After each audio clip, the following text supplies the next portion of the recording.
അസ്സലാമു അലൈക്കും. അപ്പം നമുക്കിന്ന് കോളിഫ്ലവർ പൊരിച്ചെടുത്താലോ? ഒരു മക്കൾക്കൊക്കെ ഇഷ്ടമാവണ ഈവനിങ് സ്നാക്സ് ആയിട്ടും ലഞ്ച് ബോക്സ് ആയിട്ടൊക്കെ കൊടുക്കാം. അപ്പോൾ അതെങ്ങനെ ചെയ്യാൻ നോക്കാം.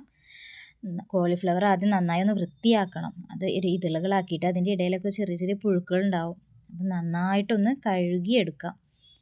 നല്ല വൃത്തിയിൽ കഴുകിയെടുത്തിട്ട് അതൊരു പാത്രത്തിൽ മാറ്റി വെക്കാം. ഇനി ഒരു പാത്രത്തിൽ വെള്ളം വെച്ചിട്ട് കുറച്ച് മഞ്ഞൾപ്പൊടി ഉപ്പിട്ടിട്ട് തിളപ്പിക്കുക.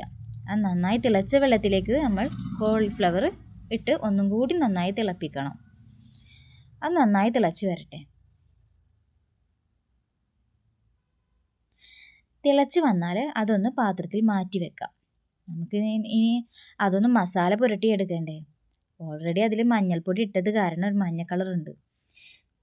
ഒരു 2 ടീസ്പൂൺ മുളകും പൊടി, ഇഞ്ചി വെളുത്തുള്ളി പേസ്റ്റ്, ഗരം മസാല 1/2 ടീസ്പൂൺ, ഉപ്പ് ആവശ്യത്തിന്. ഇതെല്ലാം നിങ്ങളുടെ ആവശ്യത്തിന് നിങ്ങൾക്ക് ഉപയോഗിക്കാം. മക്കൾക്ക് ആയതുകൊണ്ട് സ്പൈസി കുറച്ചായതുകൊണ്ടും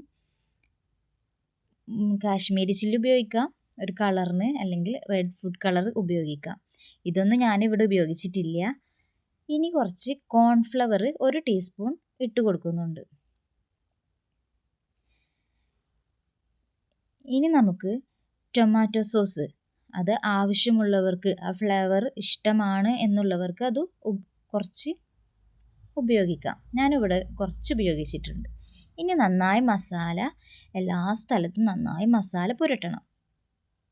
നന്നായി മസാല കുഴച്ച് പുരട്ടിയതിന് ശേഷം ഒരു 5 മിനിറ്റ് നമുക്ക് റെസ്റ്റ് ചെയ്യാൻ വെക്കാം. അങ്ങനെ റെസ്റ്റ് ചെയ്ത് കോളിഫ്ലവർ നല്ല തിളച്ച എണ്ണയിലേക്ക് ഇട്ടിട്ട് പൊരിച്ചെടുക്കാം. നല്ല കളറൊക്കെ ഒന്ന് മാറി ഒന്ന് സ്പൈസി ഒരു റെഡ് കളറായിട്ട് വരും. അങ്ങനെ മൊരിഞ്ഞ് വന്നു കഴിഞ്ഞാൽ കളറൊക്കെ ഒന്ന് മാറിക്കഴിഞ്ഞാൽ നമുക്കൊരു പാത്രത്തിലേക്ക് മാറ്റി വെക്കാം. ഇനി അതൊരു ഡെക്കറേഷന് വേണമെങ്കിൽ ആ പൊരിച്ച എണ്ണയിൽ കുറച്ച് വേപ്പിൻ്റെ ഇല ഇട്ടിട്ട് ഒന്ന് പൊരിച്ചെടുത്തിട്ട് അതിൻ്റെ മേലെ വിതറി കൊടുക്കാം. ഇങ്ങനെ ചെയ്ത് കൊടുത്തു നോക്കൂ. മക്കൾക്ക് നല്ല ടേസ്റ്റ് ആവും. അവർ നന്നായി കഴിച്ചോളും. ഈ ചാനൽ നിങ്ങൾക്ക് ഇഷ്ടമായെങ്കിൽ, ഞാൻ ചെയ്ത വീഡിയോ നിങ്ങൾക്ക് ഇഷ്ടമായെങ്കിൽ ലൈക്ക് ചെയ്യാനും ഷെയർ ചെയ്യാനും സബ്സ്ക്രൈബ് ചെയ്യാനും മറക്കല്ലേ.